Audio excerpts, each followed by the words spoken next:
আমাদের কৃষি এবং কৃষকের উন্নয়ন তখনই সাধন হবে যখন আমাদের বাংলাদেশের উন্নয়ন হবে তখন, এবং বাংলাদেশের উন্নয়ন তখনই হবে যখন কৃষি এবং কৃষকের নতুন এক সম্প্রসারণ হবে তখনই। তাই এই কৃষি এবং কৃষকের নতুন সম্প্রসারণ করার জন্য আমাদের প্রত্যেকের এগিয়ে আসতে হবে, আমাদের প্রত্যেকের কাজ করে যেতে হবে।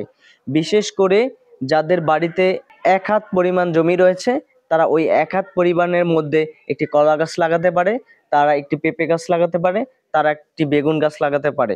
যদি একটা পরিবারের দৈনিক যে পরিমাণ তরি তরকারির দরকার, সে পরিমাণ তরি তরকারি শাকসবজি যদি সে আবাদ করতে পারে, তাহলে তার বাজার থেকে আর কিনে খেতে হবে না।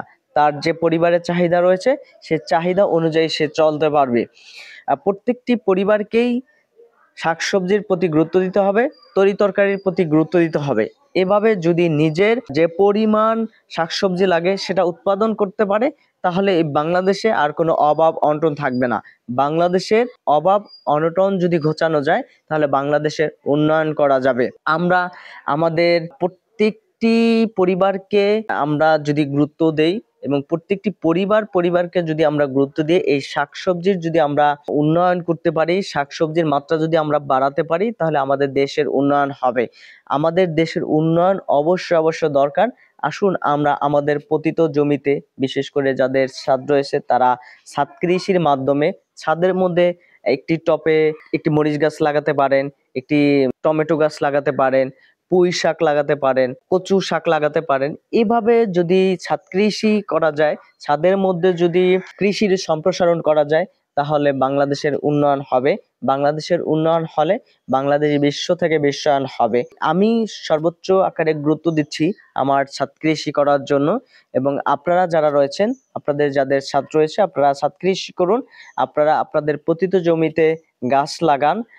আপনারা ফল ফলাদি গাছ লাগাতে পারেন। ফলজ গাছের মধ্যেও ভালো পুষ্টি উপাদান আছে, কারণ একটি মানুষের বেড়ে ওঠার জন্য দৈনিক 115 গ্রাম ফল খাওয়া উচিত। তাই ফলজ গাছের প্রতিও আমাদের গুরুত্ব দেওয়া উচিত। বিশেষ করে আম, জাম, কাঁঠাল, লিচু, জাম্বুরা, এই ধরনের ফল রয়েছে, এই ফলগুলোর প্রতি আমাদের গুরুত্ব দেওয়া উচিত।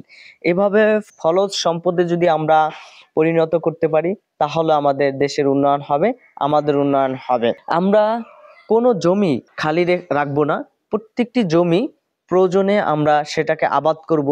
আমরা ঢেঁড়স গাছ লাগাবো, আমরা অন্যান্য যে ফসলাদি রয়েছে সেগুলো করব। এভাবে করতে পারলে আমাদের ব্যাপক উন্নয়ন হবে। ব্যাপক উন্নয়ন হলেই আমরা স্বয়ংসম্পূর্ণ রাষ্ট্র হিসেবে আমাদের দেশকে স্বীকৃতি দিতে পারবো। আমাদের সমাজ সংসারে কোনো অভাব অনটন থাকবে না। আসুন আমরা সমাজ সংসার থেকে আমাদের অভাব অনটন গুছিয়ে আমাদের বাংলাদেশকে স্বয়ংসম্পূর্ণ করে আমাদের এই বাংলাদেশকে বিশ্ব থেকে বিশ্বায়ন হিসেবে গড়ে তুলি।